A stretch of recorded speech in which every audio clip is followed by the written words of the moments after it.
Welcome back to Half the Battle. I'm your host, as always, Daniel Levy, your co-host, Shaq. We're going to be talking UFC Vegas 42, Max Holloway versus Yair Rodriguez, and Shaq, it's going down this Saturday night in Las Vegas, Nevada, live at the Apex. You got the best featherweight of all time versus one of the best strikers in the featherweight division, also in Yair Rodriguez. I mean, I know the odds say minus 700, minus 800 max, but I mean, Yair Rodriguez is 8-1 in the UFC. He's no hoe, man. He's no pushover. This should be a great fight. Yeah, 100%. It's been a minute since we've seen Yair. I mean, we know he's one of the most dynamic featherweights in terms of the striking, especially the kicks. And Holloway, yeah, like you said, greatest featherweight of all time. I don't think I've ever missed a Max Holloway fight or a Yair fight, but especially after the last one, I think everybody's going to be tuning in. I mean, that last one against Qatar, that was a sight to see. I mean, I was blown away. I wanted Herb. I had the under 4.5. I wanted Herb to get in there or, get in there and stop the fight, or Tyson and Rob Font to throw in the towel. But, Holloway had to do it, did what he did and just kept putting it on him. And I'm excited for this fight. I rewatched that fight the other night. It should have been stopped on multiple occasions, man. Just stop it. It's over. I've never seen a performance like that in all my years watching the sport. And Max Holloway's had plenty of great performances. The Pettis fight, the Ricardo Lamas fight, the two Jose Aldo fights, but he took it to a whole nother level. I mean, he broke the record for most significant strikes landed in a featherweight fight, in a UFC fight, period, in that Kattar fight. Credit to the toughness of Kattar, but goddamn, man, I mean, I've never seen output like that in all my years watching the sport, Shaq. Yeah, and that's what he's known for. I mean, I saw it firsthand in the ATL against Dustin Poirier. I mean, Dustin had to compete with that featherweight output, and that output in moments was getting to him a little bit, but luckily he had that power to get out of it. But that volume he's got, it's a lot. He throws a lot of punches, and it gets to these guys, man. Yeah, no doubt about it. And with Yair Rodriguez, I mean, we're dealing with a guy who he's very flashy. He's got dynamic kicks. He's got some of the most brutal knockouts in UFC history, whether it's his knockout against Andre Fili, his knockout against the Korean Zombie, which was the latest knockout in UFC history after what was already a fight of the year. Then it turned into a knockout of the year. Yair Rodriguez is a dynamic guy, and it's good to have him back, Shaq. Yeah, that Zombie fight is also one of my favorite fights of all time. I don't think it really gets that much recognition in terms of fights being on that level, but that fight was toe-to-toe, two guys standing in the middle.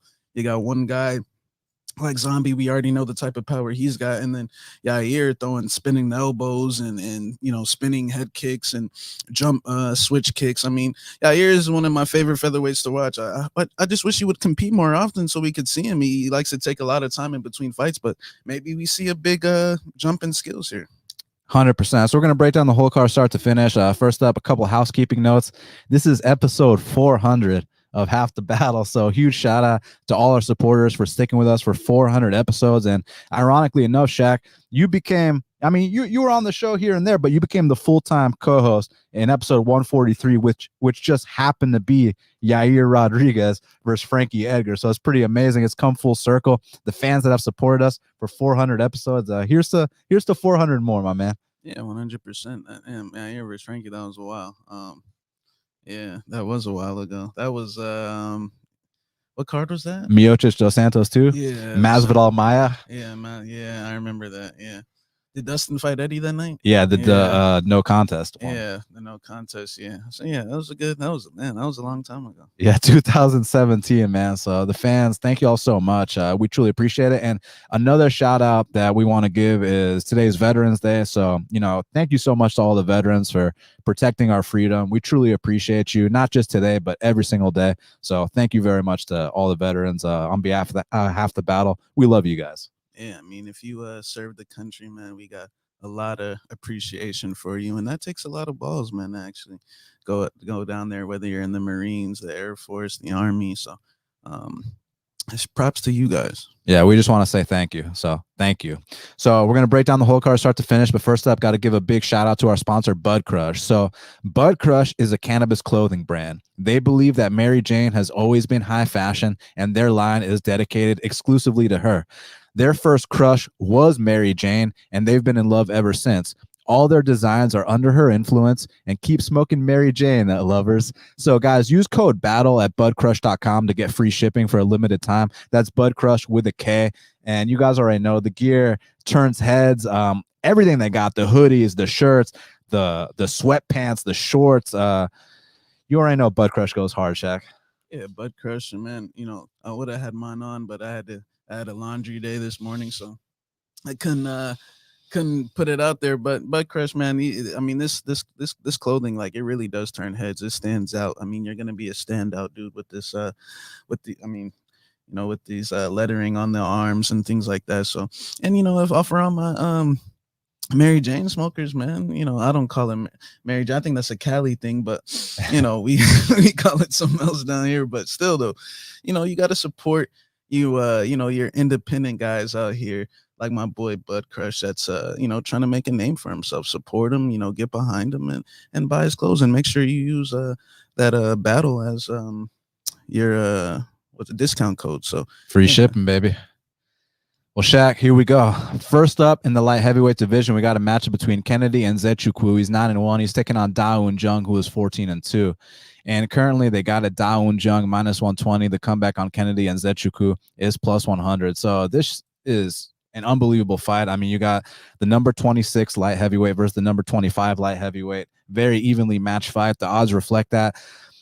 What's interesting is that Da-Un Jung's been the bigger man in a lot of his fights. I mean, he's 6'4". He's got the 78-inch reach, but he's not going to be the bigger man here. I mean, with Kennedy, we're dealing with a guy that's 6'5" with the 83-inch reach. He's got the longest reach in the light heavyweight division until Mr. Bones decides to drop back. But if he doesn't, then Kennedy's got the longest reach. And you don't often see guys with an 83-inch reach. And when this guy puts it together, man, I mean, I can see him going far in this division. And you know what's funny? Not to generalize, but if you told me that a guy from Nigeria was getting into an athletic competition with a guy from Korea, I'd often pick the guy from Nigeria. But this isn't countries we're dealing with. These are individuals. And Da-Un Jung is very skilled. He's got great hands. You saw in his last fight, the guy can wrestle as well. But Kennedy and Zechukwu, man, once this guy puts it together, I really do think that he's going to hit the top 15 one day. And I see him just being a matchup problem for a lot of guys. That reach, his output, his toughness, most importantly. He's a gritty, tough guy. Even when the technique wasn't there, he was always a tough guy. Now I think that the technique's starting to catch up. Give me Kennedy and Zechukwu to grind another one out, win the second and third round, and win a very close decision here. Yeah, Da-Un Jung, he kind of stumbled in that fight with Sam Alvey, wasn't able to get the job done. He was kind of head hunting a little bit too much, and he paid the price. He did have a 10-8 third round, but he couldn't defeat Sam Alvey, which I don't want to say is alarming because I think it was due to just a young fighter mistake. But yeah, I like Kennedy and Zechukwu as well. I've been high on Kennedy for a while, even before the Paul Craig fight. He stumbled in that one, as a lot of people do when they fight Paul Craig, Jamal Hill, Ankaleev, Jimmy. Jimmy Crew beat him, but Paul Craig's got some solid wins on his resume, so there's honestly no shame in that. He was winning the entire fight, just got caught in the armbar, and then he bounced back with that fight against the city kickboxing guy Ulberg. I mean, that he displayed his heart there. Look, this fight's gonna come down to who takes the center, and if Kennedy takes the center and starts moving forward, you're gonna have a tough night with a guy 83-inch reach and you're moving backwards. I mean, it's gonna be a recipe for trouble. And Da-Un Jung, he's definitely got some good hands, but I feel like he's been kind of fighting. Like, I think that Ulberg win for Kennedy is gonna age very well. Same with the Marquez win. Like, I see both of those guys. I'm not gonna say contenders or anything, but I see both of those guys getting a lot of wins. As for Da-Un Jung, you talking about Cadiz Ibrik. I mean, that guy's a bum. Mike Rodriguez. I mean, I don't even have to say that he couldn't defeat Sam Alvey. And then William Knight. William Knight's strong, but he technique wise, he's too small too. He's short. I mean, his technique is bad. So I just kind of feel like Kennedy has a lot more potential moving forward, and I think you can make a good case that he's better right now as well. I mean, and he's fought tougher guys as well. So I'm gonna go with Kennedy and Zechukwu as well. I think he's gonna move forward, kind of like you were saying. Maybe the first round he gets hit with a left hook or two. I mean, Da-Un Jung does have some good hands. He does come from a good team, Korean top team. So those guys definitely know what they're doing down there in South Korea. But I just think Kennedy, the more comfortable he gets in the octagon, like he's still having success and he's still kind of, timid. I mean, and it's definitely something you have to worry about. But it seems like the later the fight goes on is when he starts to wake up after Coach Safe starts cussing him out and starts telling him like, Kennedy, like, come on. And so, yeah, I think that's what's going to happen here. And next up in the lightweight division, we got a match between Mark Jacasey. He's 14-4. He's taking on Rafael Alves, who's 19-10. And currently they got Mark Jacasey minus 185. The comeback on Rafael Alves is plus 160. This should be another great fight. I mean, listen, Mark Jacasey, he's dynamic, he's athletic, he's fast, he's explosive. He's another guy when he puts it together, I think that he's got top 15 potential too. It's just about the mental catching up with the physical, and also not to mention he's taken a lot of tough fights, man. But he's a guy that I know has got the heart. I mean, I go back to that fight against the German kid where it was 1-1 going in the third round. He gets the takedowns, and German this was Sajewski. Oh, Sajewski. Yeah. This was back in the day. That's when I knew Mark Jacasey had the heart. It's just he had to put it together technique wise. Is he Polish? He ain't been in the UFC a long ass time. But Mark Jacasey, I mean, look, dude, he's been fighting tough guys. Hack Paras, Rafael Fiziev. And this is another tough fight too. Rafael Alves doesn't have the name, but man, he's got the experience. This is going to be his 30th pro fight. With Rafael Alves, you got to look out for the fact that this guy's got a nasty guillotine. This guy hits like a truck. Ask Damir Ismagulov how hard Rafael Alves hits. Damir Ismagulov will never forget the night he fought Rafael Alves. So, I mean, Mark Jacasey just has to mind his P's and Q's, but man, I think he's got a big speed advantage here. I think he's got a big athletic advantage. He's just gotta mind his P's and Q's with that experience, and I think he can come out here and win this decision. So give me Mark Jacasey to get it done. Yeah, man, this is a tough one for me.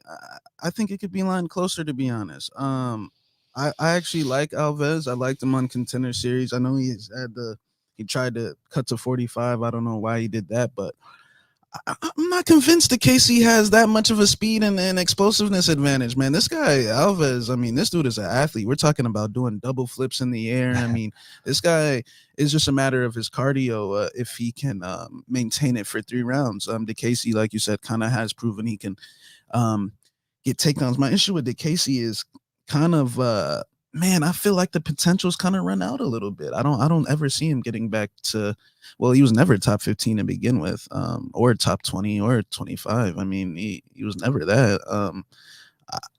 I'm not convinced, man. I think he did display a lot of heart against Fiziev, and Fiziev has a lot of power, but I feel like Casey, I don't want to label him a front runner, but I think when things are going his way, he fights very well. But when things aren't going his way, you'll see a guy that will back up, and you will see a guy that, might not be willing to necessarily get in there and get dirty, man. Like Rafael Alves, he was, firstly, we already know how the weight cut went, and then he's fighting a technical boxer that can maintain his punch count like Ismagulov. And I mean, he displayed his heart, man. He hung in there, rocked Ismagulov, and I think that was under some of the worst circumstances that he could have possibly been in. So I think if I don't know, Rafael, he kind of seems like a wild man. I know he trains at MMA Masters, but if he's in shape, if he's coming into this fight, 100% prepared, I see this being a dog fight to the end, and I think it's gonna come down to who's tougher, man. So I'm actually gonna go on the other side. I'm gonna take Rafael, the turn Alves, to get the win. Kind of maybe win the first 2 rounds and maybe slow down at the end, but I don't know if you can trust Casey at this line. I mean, it's been proven that you can break this guy, you can push him back. I know there were some high level guys, but I think Rafael Alves just doesn't really have the experience in the UFC yet to have his name value on like Hack Paras worked him easy. And I've seen Hack Paras struggle against some other guys. So I think I'm gonna go with Rafael Alves. Let me say this regarding the cardio thing. Rafael actually won round 3 of that Ismagulov fight. He was hurting Ismagulov bad in round 3. So maybe he's worked on that cardio thing. He just kind of got off to a slow start, which is kind of, it's not easy to get off to a good start against Ismagulov, as you know. Ismagulov, I mean, I know he missed weight the other week. I don't know what the hell was. Magula was coming off like 4 surgeries, man. So I hope he gets his shit together as well. I'm sure he will. Kid's a stud. Now, next up in the flyweight division, we got a matchup between Courtney Casey. She's 9-9. She's taking on Liana Jojua, who is 8-4. And currently, they got Courtney Casey minus 240. The comeback on Liana Jojua is plus 195. So, listen, I would personally never lay minus 240 on Courtney Casey, but at the same time, you know, Jojua, there's a lot of red flags, man. Getting finished by Sarah Moras. Now, she did look improved in that Maverick fight, but at the same time, she also got her face broken and got finished in the first round. So it's one of those things where it's tough because you can't lay minus 240 on Courtney Casey. She's got horrific takedown defense, and that fight IQ is very questionable, but she's also beat a higher level of competition, beat Angela Hill, finished Randa Marcos in the first round.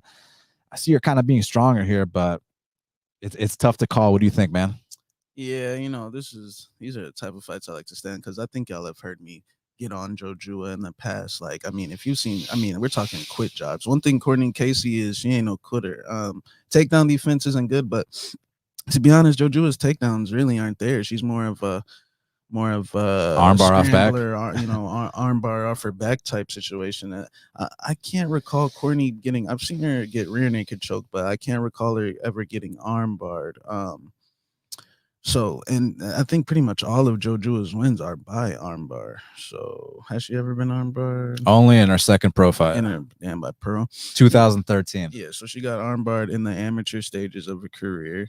Other than that, she's proven to be a tough out. You know, look, you know, and when she's losing these girls, she's losing to at for the most part at some point were relevant. So I gotta go with Courtney Casey here. Now, from a betting side of things, I would never play her at that that line. I would never play Courtney. I mean, she's got a losing UFC record.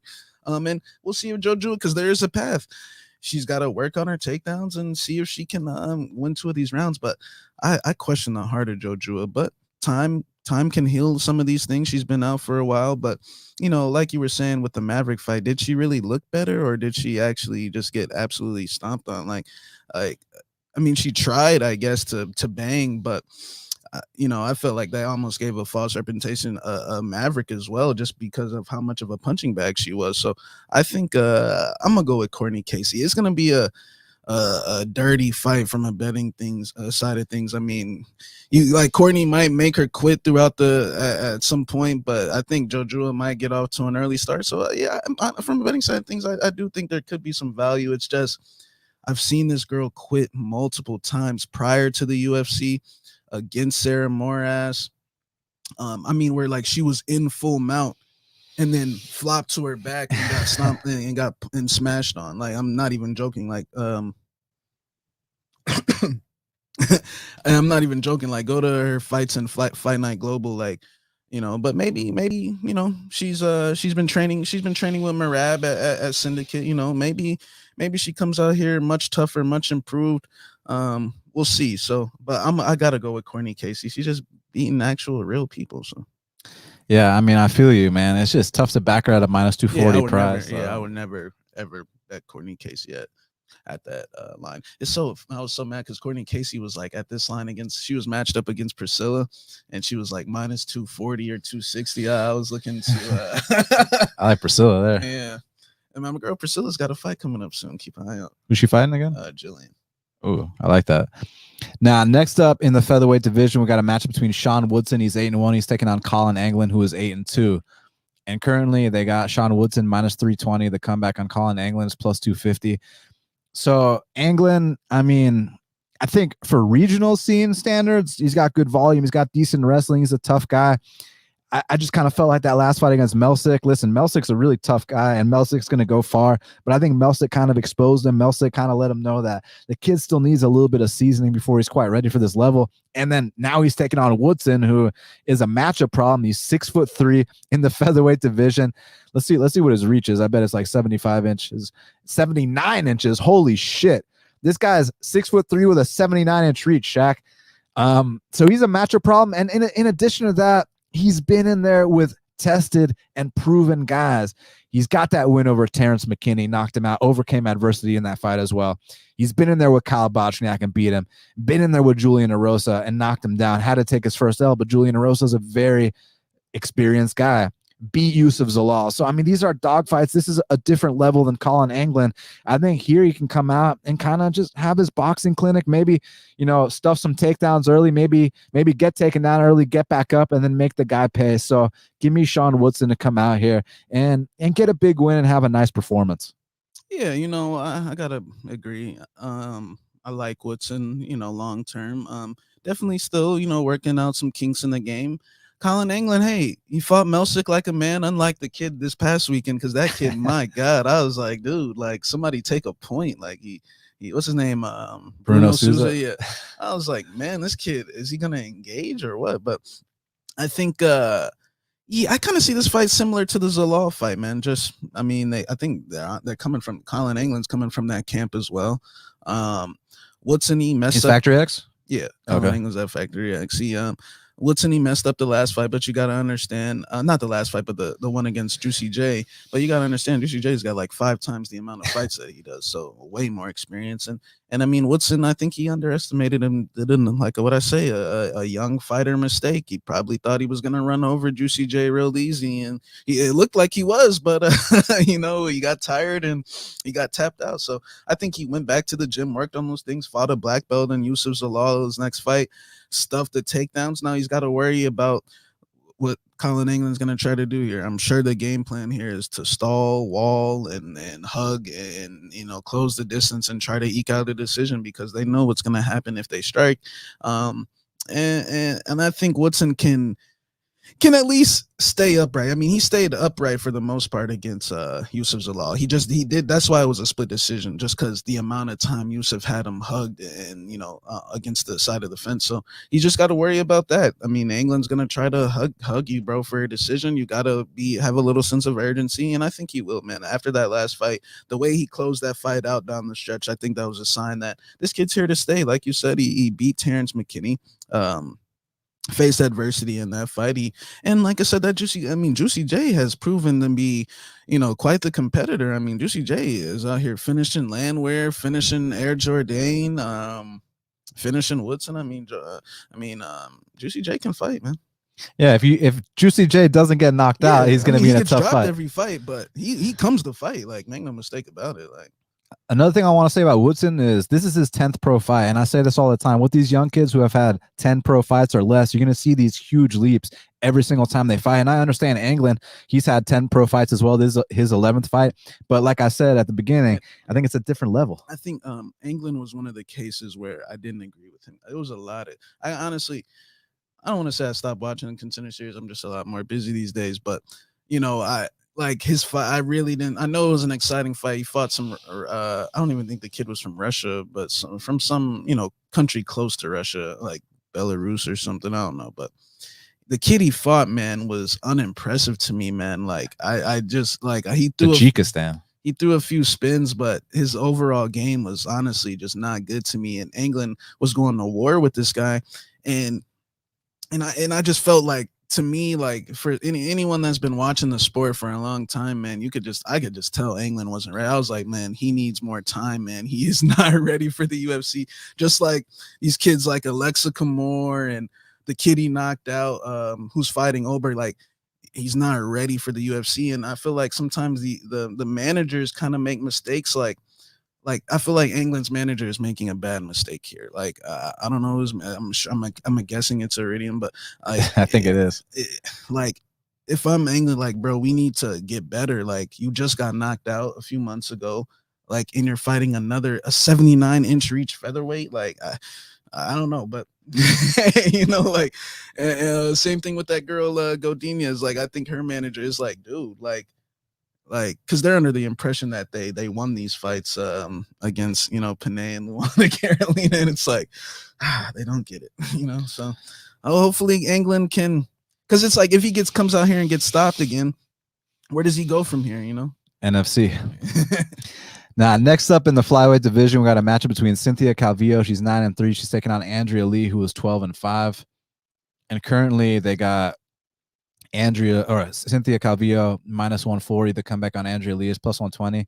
I mean, I think it's pretty clear where both their strengths lie. I mean, they're both decently well-rounded, but it's pretty damn evident that Andrea Lee has a striking advantage, and Cynthia Calvillo, she's one of these ladies that she'll get on top of you and you're not getting her off. She's got a nasty back mount. She's got a nasty rear naked choke. Her ground and pound's on point. So you think Andrea Lee can keep this standing, or you think Cynthia's going to come out here and get this to the mat? Another tough fight, man. Another tough fight. To be honest, I haven't always been the highest on. To be honest, either. I respect Cynthia's ground game, but I've always thought she was a little overrated, man. Like because like when you look at some of her past fights, like Courtney Kate, like these are eke out decisions. Joanne Calderwood barely eked out the Marina fight. I mean, she honestly got whooped on for 2 rounds and just came back and had the 10-8 third round. But I think her, she's got some good wins, but I don't see her. I think she's trending down, man. I know she just fought Chukagian and the number 1 and 2 girls in that weight class, but she had nothing to offer those girls. And I know she beat Jessica Ai, but Jessica Ai, in my opinion, is on her way out of here. Like, I think Jessica Ai, I mean, I just don't see her sticking around much longer. She's becoming a punching, like Jessica Ai's face is a bloody mess every single fight. So I don't see her sticking around. So I'm really questioning Calvillo, and this is coming from someone who hasn't been the highest on Andrea Lee over the years. Like even when she was fighting Montana and Ashley Evans Smith, like I always thought she was a little overrated. But the thing with in this fight is it's momentum. Like there is a chance that these 2 L's. I mean, she got whooped on in the eye fight was not impressive to me at all. Like it just looked like 2 middle-aged women in there. I mean, Calvillo, like the Polyana Botello fight was a submission, but most of her fights are close, man. So I view this one being close. It's just a matter of if Andrea can stay upright, because on the feet she throws a lot. Like her volume is very high. I think I heard some interview where she said she was coming into these fights overtrained, man. So she let's see if that really is the case, because the last one she did look very good. She took care of business. I know it was the other Shevchenko sister who kind of gets whooped on a lot, but I think I'm gonna go with Andrea Lee, man. I just think Calvillo's kind of plateaued out. I think Andrea Lee has more room for improvement. I know she lost to Roxanne, and I know she lost to, but I kind of feel like in Andrea's case is another case of, where these fighters, they lose this close decision where they think that they got robbed, and it trickles into the next fight. And I think that she didn't really let go of that Lauren Murphy fight. I know that a lot of people think that she got robbed in that fight, which I disagree with, but I think that her issues is just pacing herself in the grappling. I think in this particular matchup with Calvillo, a fighter who consistently moves back and not forward, she can get off on the volume and be the aggressor in 2 of these 3 rounds. Now I'm sure she will hit the ground, but she's not, a complete, can on the ground. She can grapple. It's just Lauren Murphy and these girls, Lauren Murphy fought for a title. Roxanne, that was a bad loss. That was a bad performance. That's where she was referring to the overtraining thing. So we'll see how she looks in this fight. I'm going to take her for the win here by split decision, close decision. I just think Calvillo's kind of plateaued out, but we'll see.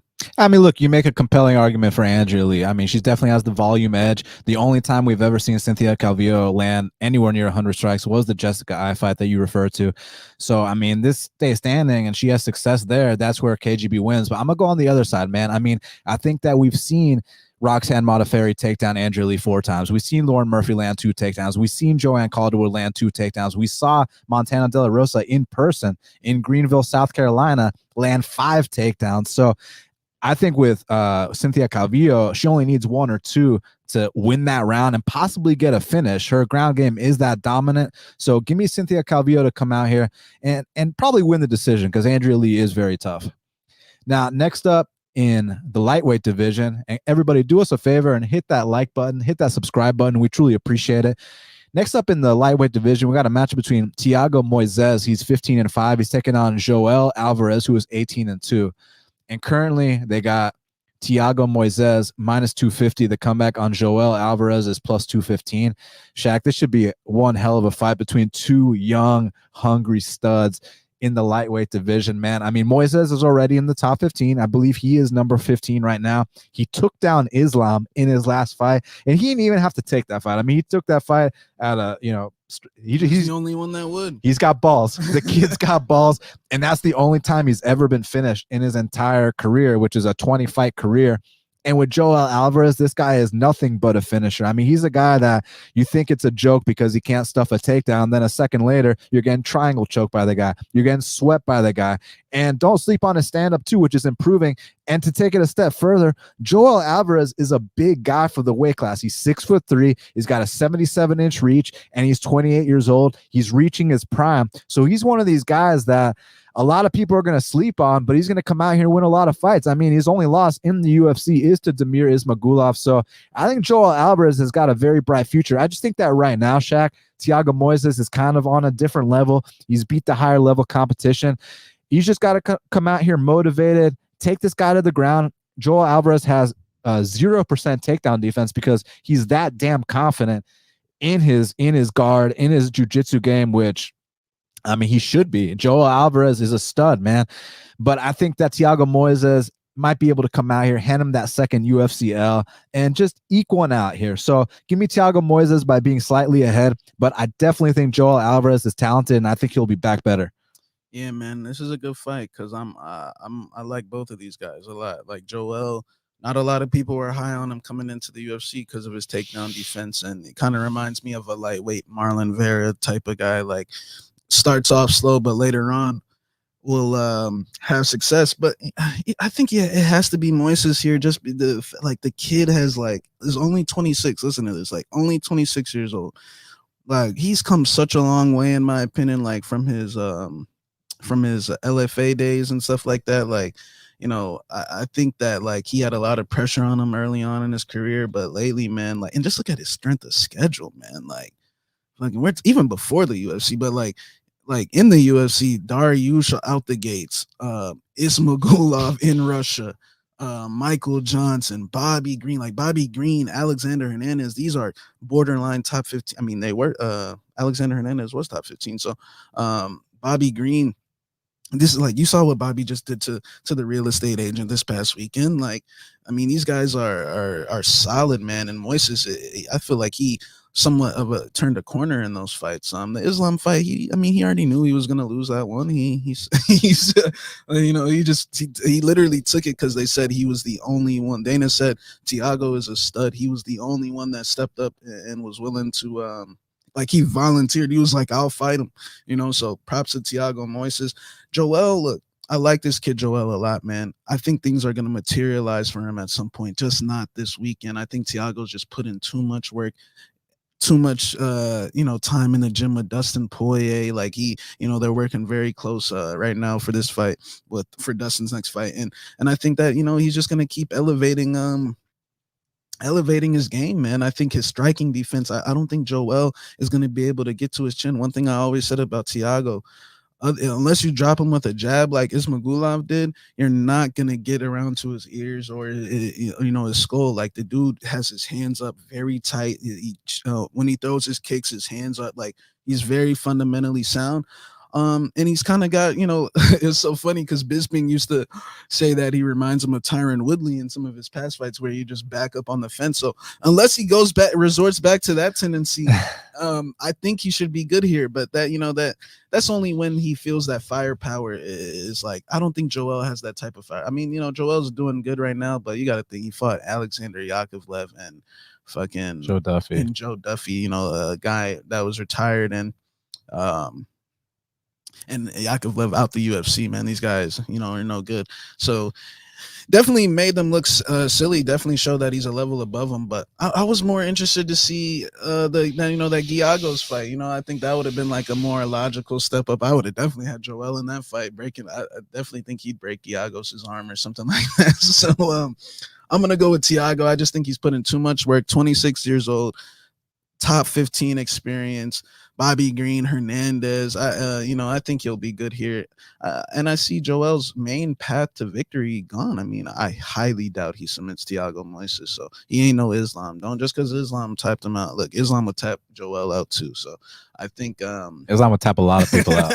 like, I got Thiago Moises here. Islam's a threat to that title, man. But listen, Thiago Moises, in addition to that black belt, I mean, his kicks are super hard. His hands are getting better. He's got that shell game you were talking about. His defense is on point. But look, Joel Alvarez also kicks hard. Joel Alvarez has been improving, and Joel Alvarez gives no fucks because he's so confident in his ground game that he's going to go forward and throw everything but the kitchen sink because he doesn't care if you take him down. The issue is that Thiago's kind of on a different level, so it might come back to bite him in the ass here. So let's see what happens. So we're going to break down the main card here in a second. But first up, we got to let you know about our sponsor, PrizePicks. So in my opinion, PrizePicks is the best daily fantasy sports outlet on the market. I mean, with these other outlets, it's you versus 1,000 stat nerds, and you got to hope to get lucky and win one of these tournaments. With PrizePicks, it's completely different because PrizePicks is just you versus their projection. So for example, last week at UFC 268, their projection for the over-under on significant strikes landed for Alex Pereira was 60. And in my head, I'm like, there's no way in hell Andreas Michailidis can eat 10 strikes from Pereira, let alone 60. So you smash that under there. And then for the Bobby Green fight against Ali Quinta, I expected these two to stand and bang till it goes to decision or until one man falls. The over-under on takedowns was like either a 0.5 or 1.5. I smashed that under because I didn't think anybody was going to be shooting takedowns. So you just got to go to prizepicks.com, use the code BATTLE for an 100% deposit match up to $100, and take advantage of these projections that you think are off in any sports. You can combine sports. That's the beautiful thing about it. So all Half the Battle listeners getting 100% instant deposit match up to $100 with the code BATTLE. So PrizePicks is the simplest fantasy game on the market. You pick 2 to 5 players from any sport, and you can win up to 10 times on an entry. PrizePicks has no sharks, optimizers, or mass multi-entry. It's literally just you versus their projection. PrizePicks, like I said, allows mixed sports entry. So this weekend, you can take the over on Max Holloway and you can combine it with the under on Patrick Mahomes. PrizePicks has a slick, easy to use mobile app, both on the App Store and Google Play.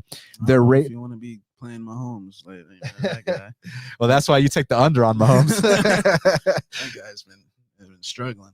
Exactly. They got a 4.8 star rated in the App Store with rave reviews. So, guys, check out prizepicks.com and use that code BATTLE for an 100% deposit match up to $100. I highly recommend you guys give PrizePicks a try. I think it's the easiest way to win on daily fantasy sports. Now, Shaq, let's break down this main card because first up in the Bantamweight division, we got Song Yadong. He's 17-5. He's taking on Julio Arce, who was 17-4.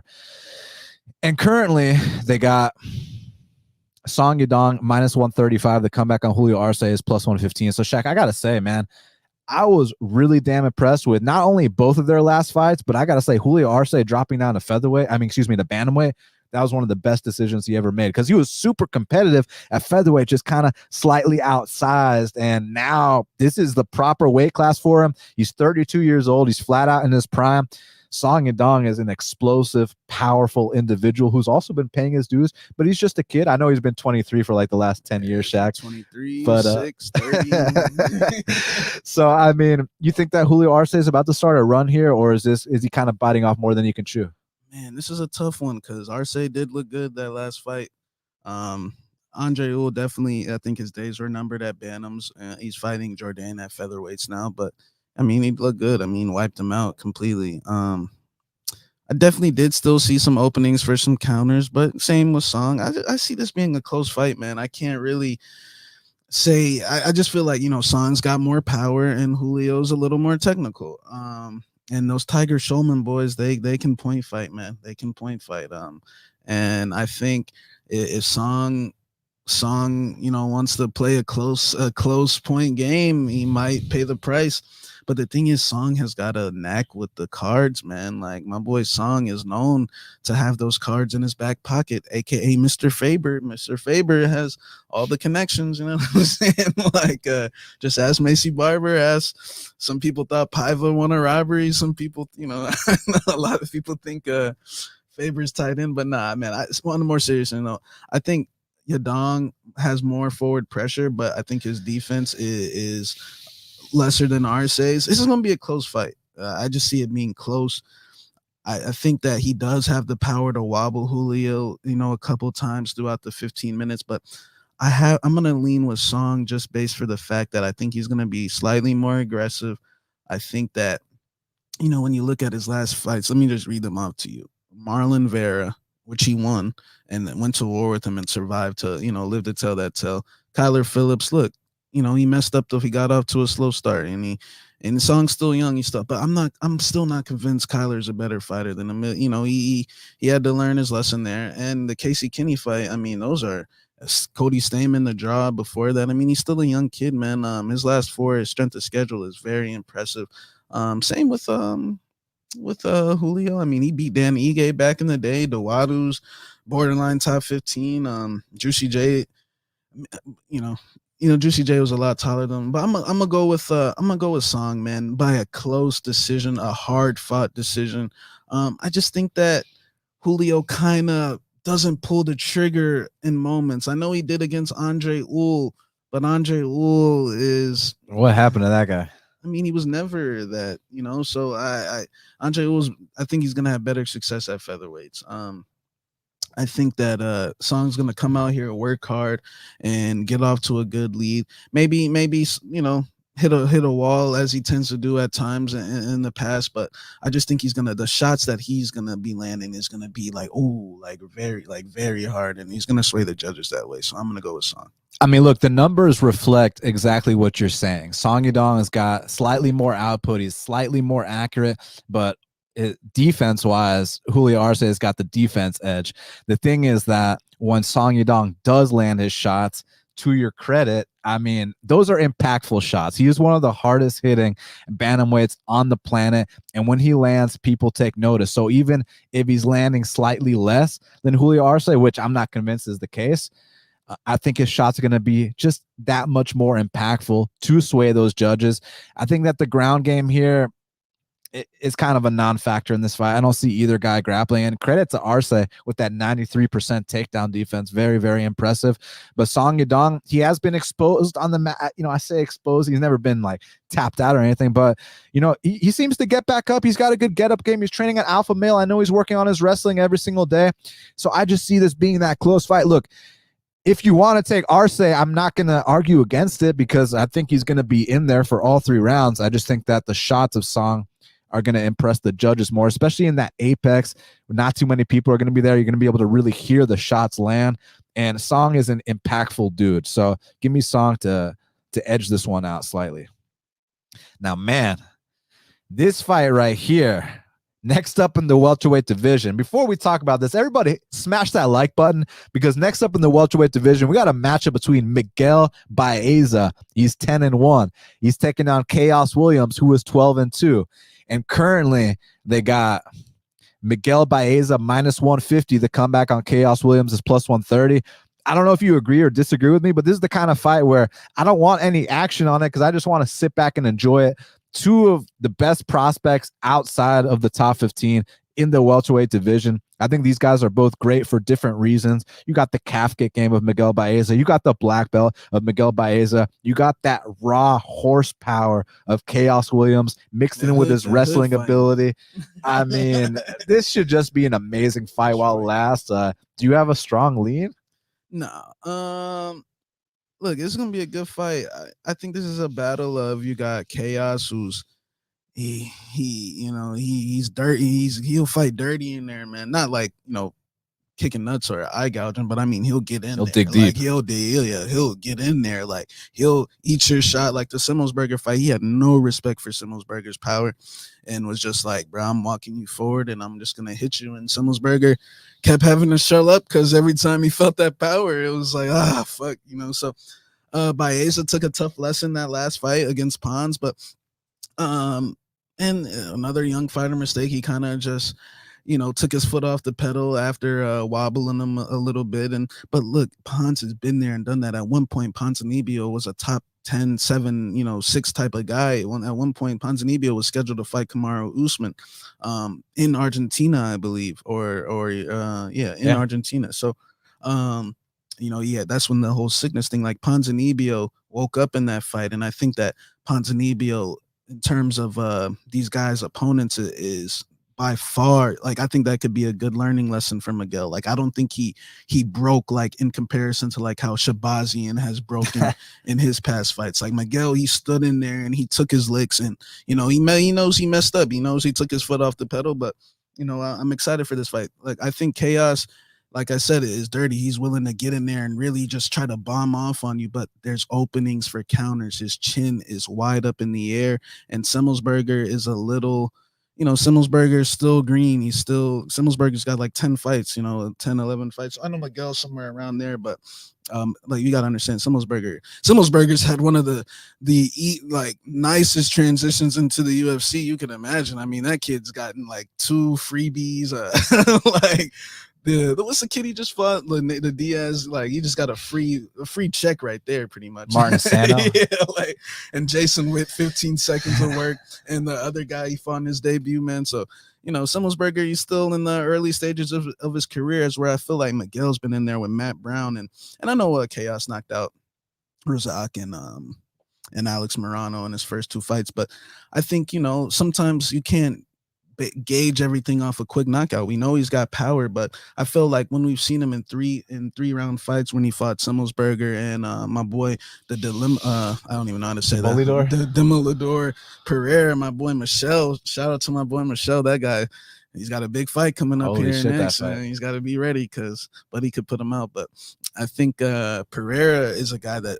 is very focused, but kind of exposed him that, like, Chaos's overall other game is just, I don't want to say average, but just, it's nothing to write home about, in my opinion. I think his hands and his, are very powerful. And look, Chaos's power is so hard. I mean, Michel Pereira had to resort to the takedowns in that fight to get the win, just because that's how hard the dude hit, man. So it's okay, but I think like the grappling is Miguel's. I think the calf kick is Miguel's. I think he's just a little more polished, a little more cleaner, but Miguel does kind of have a tendency to get punched in the head sometimes, and like the Matt Brown fight. But I mean, look, Matt Brown's got the most knockouts in welterweight history, and he survived that. And Matt Brown's a dog to Barbarena. Wow. But like, I gotta go with Miguel, man. I think he showed heart. I don't think it's like one of these cases or like these prospects where he quit. Like, I think he stood in there, and Pons, that jab Pons got is hard to pick up on, man. The way he's setting it up, that footwork, is like side to side, and then boom. And I mean, that jab is hard. I mean, just ask Neil Magny, ask some of these other guys that Pond, like Gunnar Nelson. I ask him how you can't eye poke a chin. So I think I'm gonna go with Miguel Baeza to kind of expose Chaos's holes, man. Like, Chaos is gonna be getting off on 3s and 4s, but he's gonna eat that one big counter that's gonna put him in his place. Can he walk forward if his calf is in big trouble? Miguel has a real calf kick game, man. So, and not to mention the grappling. Michel Pereira showed that you can take this guy down too. So I'm gonna go with Miguel. He's just gotta don't get punched in the head too hard, bro. You have to move. Like, don't just let him punch you in the head. So I'm gonna go with Miguel though. Yeah, I mean, look, like you said, Miguel's got the calf kick game. He's got the black belt in jiu-jitsu. His hands are getting better. That fight with Pons, I think, was one of the best fights of 2021. I mean, it's right up there, top 5 best fights of the year. Incredible war. And for a first L, that was the perfect first L to let this kid take his lessons, come back better. And now it's going to be put to the test because, look, Chaos Williams, I mean, this guy's a physical freak. He's got a 77-inch reach. He can match the output of Miguel Baeza. Now, on the flip side, like you said, sometimes there's a bit of that Derek Brunson thing where he kind of does raise that chin, kind of charge recklessly. But I got to say, Miguel Baeza does get hit a lot too, and the numbers definitely reflect that. He does get hit, according to the numbers, 5 times per minute. And against a guy like Chaos, you do not want to be getting hit like that. On the mat, I mean, the black belt of Baeza versus the wrestling of Chaos, so chances are it cancels itself out. So these two are going to stand and bang until one man falls.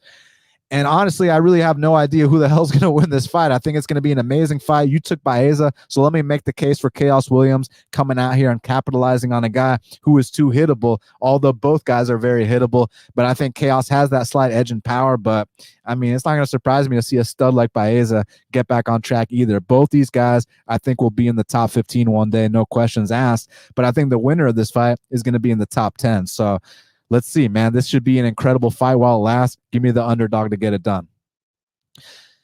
Now, next up, I'm curious how this fight got in this spot. We got a matchup between Felicia Spencer. She's 8-3. She's taking on Leah Letson, who's 5-1.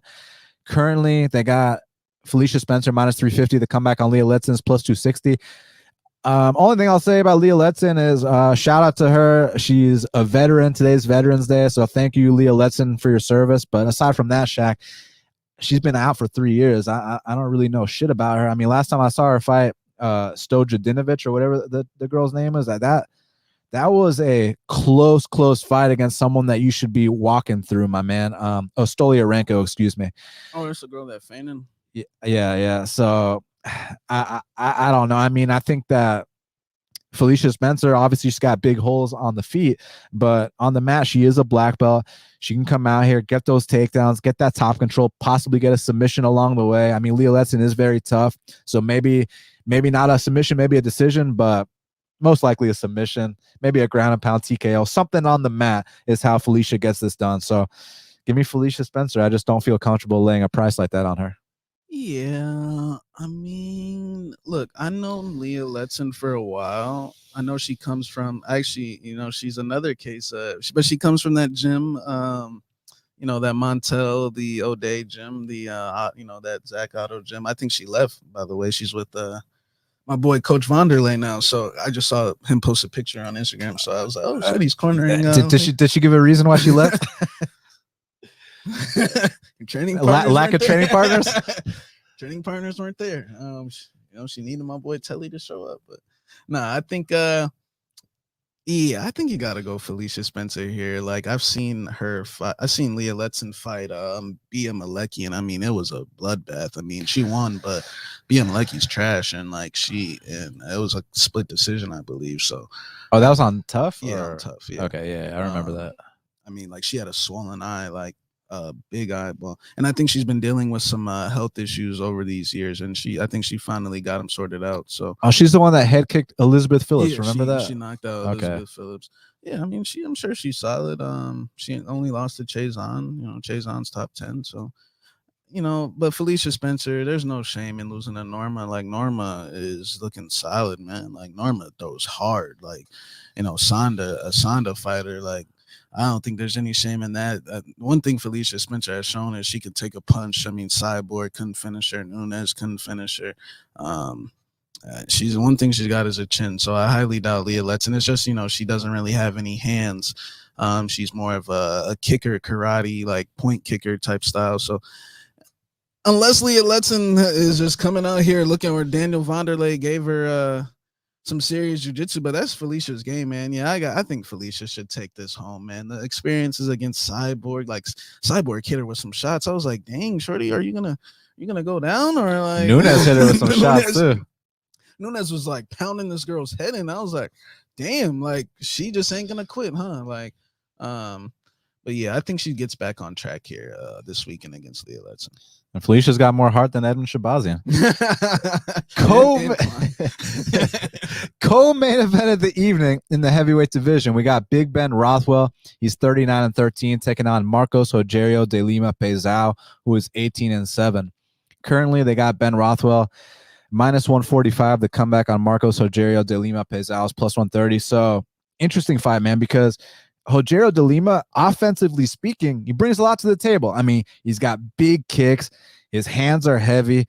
When he gets on top of dudes, I mean, they tend not to get out. The issue is that you even put a remotely locked in choke. He doesn't have to be all the way locked in, and he will tap quick. And the last time, I don't remember if we bet him against Struve. We definitely picked him, but that Struve fight, you go out there, you 10-8 the guy, you drop him in the first 10 seconds, and then the fight starts round 2, and I mean, he quit right away. I would never bet De Lima just based on the fact that, like, I mean, he's an underdog here, so let me not say that, but a lot of times he's the favorite.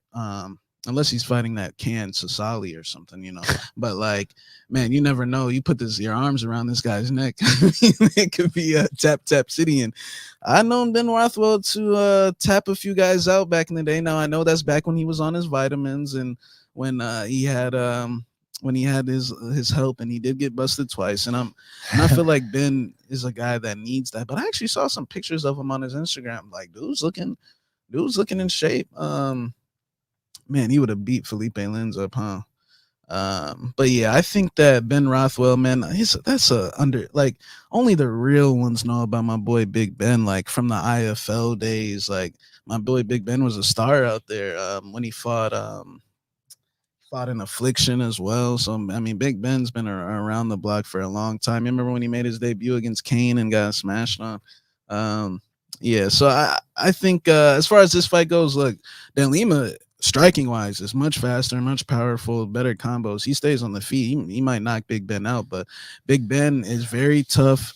Even though he was losing to these guys, he did prove his durability still. And I think that he is somewhat of a punching bag. But one thing, like I said, man, you put your hands around this guy, De Lima's neck, at any point in time, and it could be tap city. I mean, you got to be holding your breath. But you do have underdog money.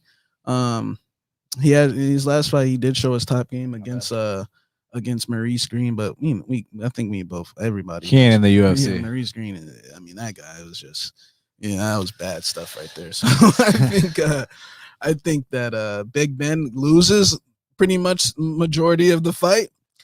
And then at some point, De Lima hits a wall and taps out. So I'm going to go with Big Ben by submission. Yeah, no, I mean, I agree with that. I think that De Lima's going to come out here, chop down those legs. I think he's going to be the faster guy, might even rock Ben Rothwell, might even get some takedowns. It's just, can he keep it up for 3 straight rounds? I know he could keep it up against Maurice Green, but Ben Rothwell is a seasoned, experienced vet. He's got a knack for the comeback. I mean, I know Shaq remembers back when Big Ben fought Brandon Vera and he lost the first 2 rounds. In that 3rd round, remember when he did that dance? You know what he was on for that fight? He was on some Flintstone Vitamins Deluxe over there. But when Big Ben Rothwell starts to do that dance, that's when you got to look out. And I mean, look, it's not just the Brandon Vera comeback, even the Josh Barnett fight with that go-go choke, the last fight against, the kid that knocked out Volante. So Ben Rothwell has a knack for opportunistic finishes. Like, I see Rothwell losing the minutes of this fight. I see Rogerio being faster, stronger, more athletic, more physical, but at some point he's going to fuck up like he always does against anyone that's still on the UFC roster. So give me Big Ben via 3rd round go-go choke. Main event of the evening in the featherweight division. We got Max Blessed Holloway, the former featherweight champion. He's 22-6, taking on Yair Rodriguez, who is 13-2. And currently they got Max Blessed Holloway minus 760. The comeback on Yair Rodriguez is plus 525. So oftentimes you see a plus 500 on Yair, you'd be very tempted. At least I know I would. It's just that Max Holloway, he was already, top 2. Some argue the best featherweight on planet Earth. You got to show respect to Volk, beating him twice. That's very impressive.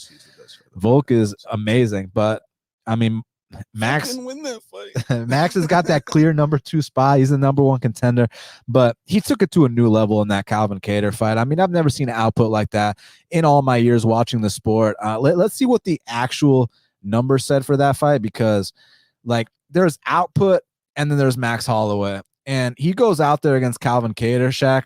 He attempts 746 strikes. He throws 746 strikes. He lands 447 of those. I mean, those are just numbers that are unheard of. And like, for example, you see a fight between Billy Q and Shane Burgos, which, applaud to those guys. That was a fucking unbelievable fight. And you think to yourself, these guys are throwing the entire fight.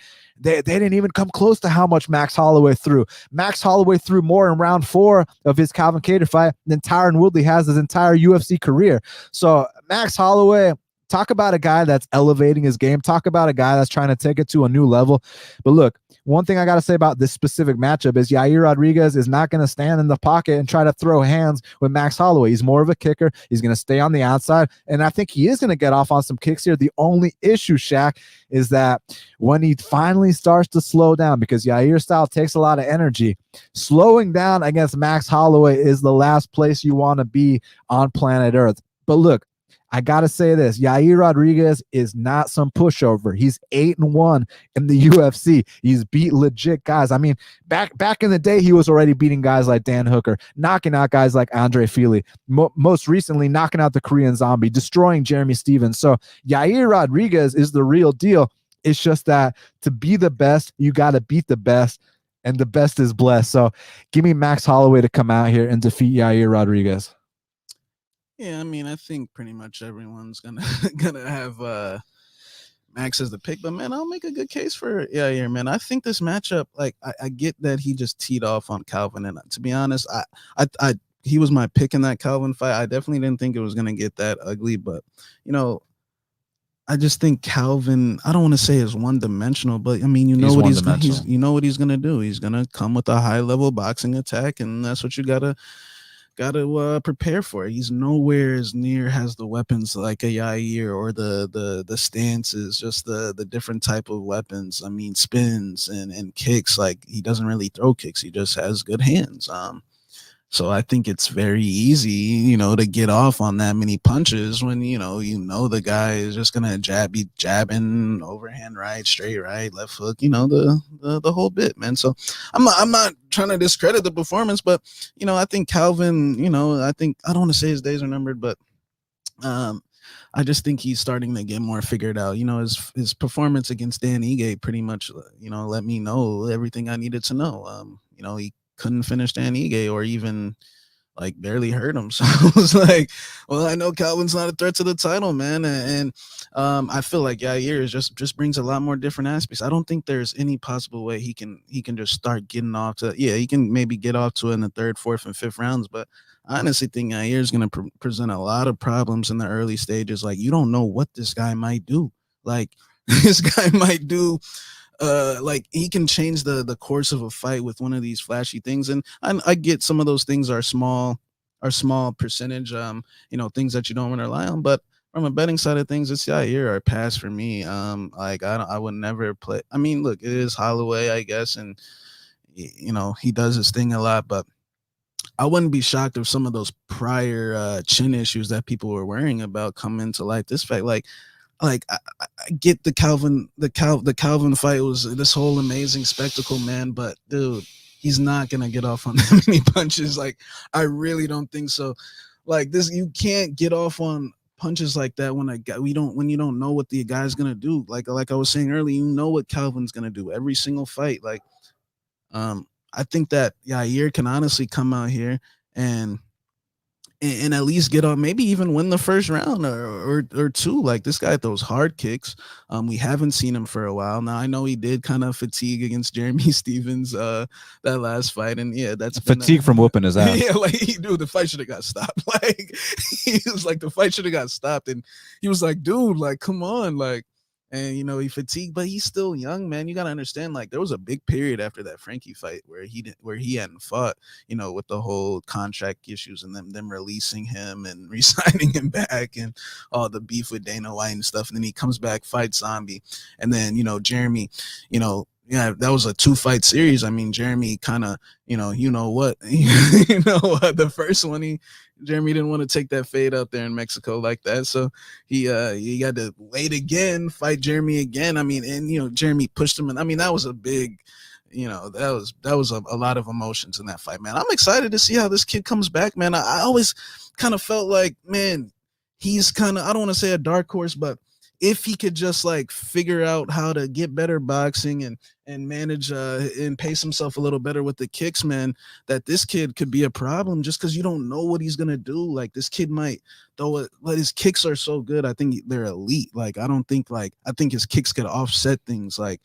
so we'll see. But of course, you got to take Holloway. I mean, the punch count is a serious thing, but I think it should be lined closer, man. I think this is a stretch.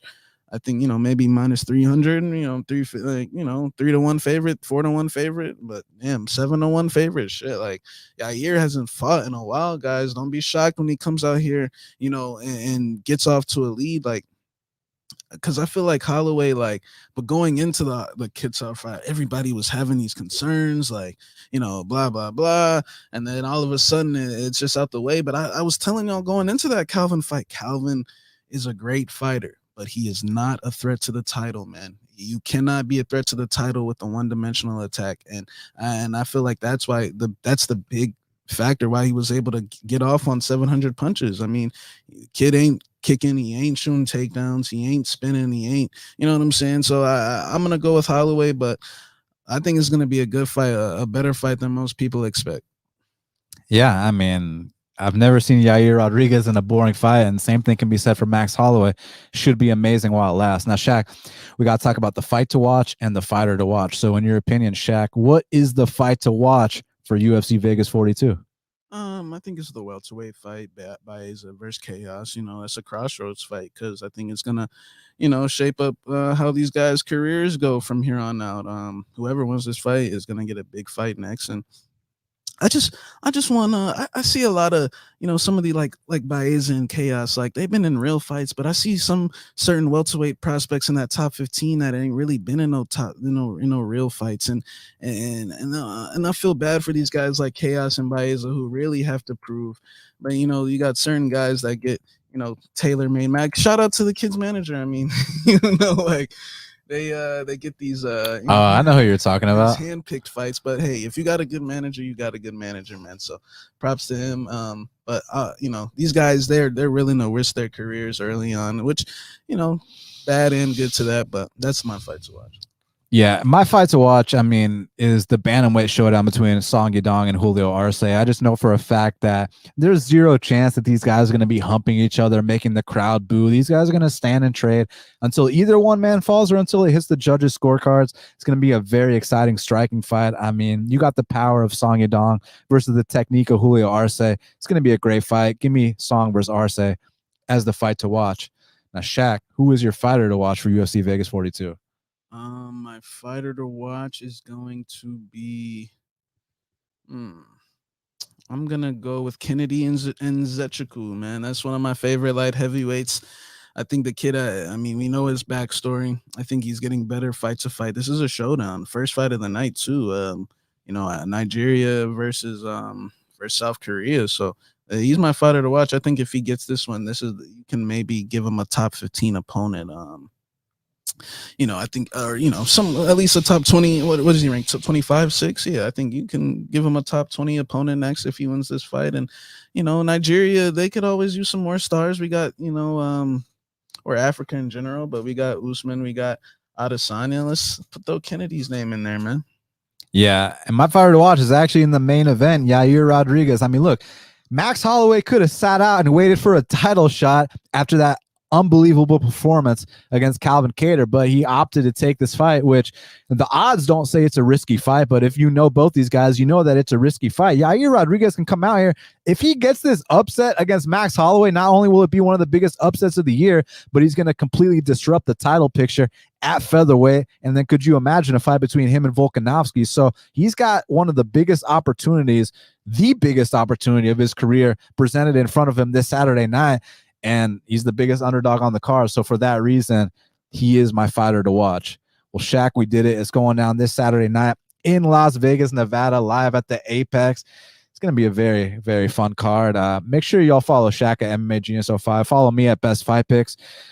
Subscribe to Half the Battle on iTunes, SoundCloud, YouTube, Stitcher, Spotify. We truly appreciate it. Everybody smash the like button. This is episode 400 of Half the Battle. So let's get 400 likes. Thank you guys very, very much for supporting us. Make sure my veterans, make sure y'all turn up today, man. Make sure y'all, get out there and have some fun. Absolutely. If y'all ever want to have some fun, come to the ATL. We got a lot of it. Yeah. Happy Veterans Day. We're truly grateful, not just today, but every single day. So thank you guys so much. Shout out to our sponsors, Bud Crush and Prize Picks. We'll be back for the next card. So until the next time, let's cash these bets.